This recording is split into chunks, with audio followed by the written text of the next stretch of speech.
దాని దగ్గర ప్రూఫ్స్ లేకపోయినా మాటలతో మాయ చేసి మ్యాజిక్ ఉంది. లాజిక్ పిల్లతో అవతల వాళ్ళని నోరు మోయించే టాలెంట్ ఉంది. అన్నిటికీ మించి తెగింపు ఉంది. ఏదో రచ్చ చేసి పెళ్లి ఆపాలని చూస్తుందిరా. కాబట్టి ఎట్టి పరిస్థితుల్లో కూడా అది పెళ్లి మండపంలోకి అడుగు పెట్టకూడదు. నేను చెప్పినట్టు చెయ్యి. చెప్పక ఏం చేయాలి?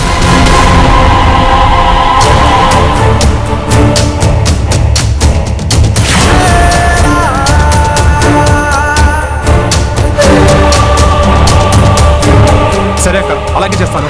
సరే.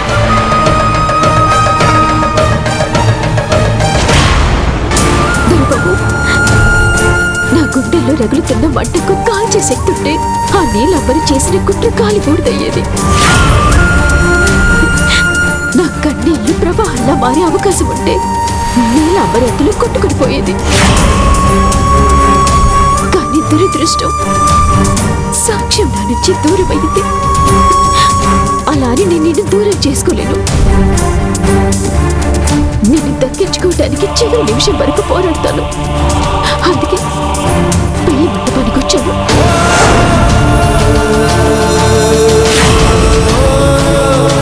నువ్వు ఇంకా రావని అనిపిస్తుంది.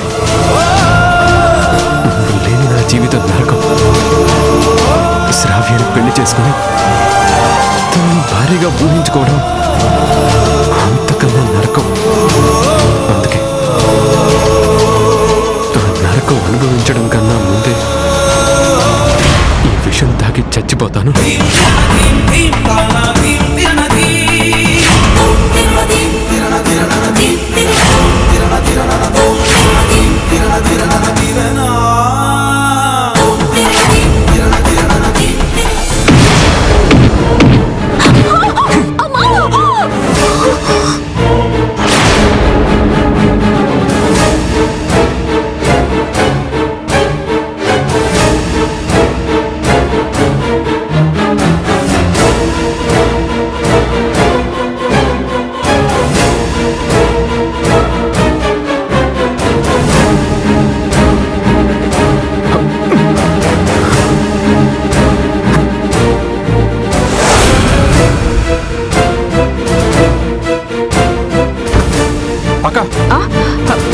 తీసుకురా, అక్కడ కూర్చోబెట్టు.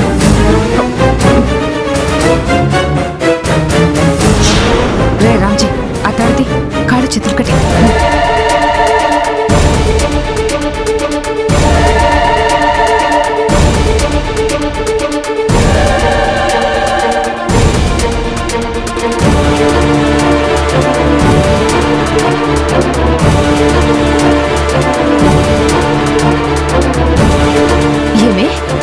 నేను చేసిన కుట్రను బయటపడతానని బెదిరిపెడతావా?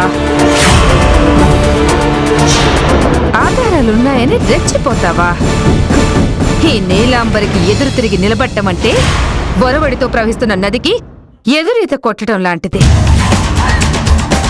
ఆ పెళ్లి ఆగిపోవాలి అని మొక్కుకున్న తల్లిని బహుశా ఈ ప్రపంచంలో నేను ఒక్కదాన్నేనేమో.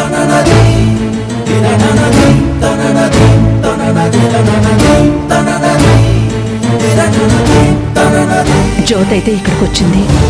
వచ్చాక ఈ నీలంబరే అడ్డు లేకుండా జ్యోతికేదో అపాయం తలపెట్టి ఉంటుంది. ఎక్కడుందో ఏంటో.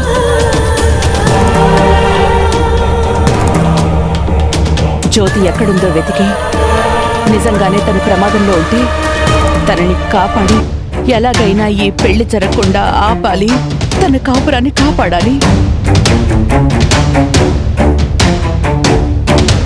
తల్లే, నేనిప్పుడే వస్తాను. సరే సోదమ్మా.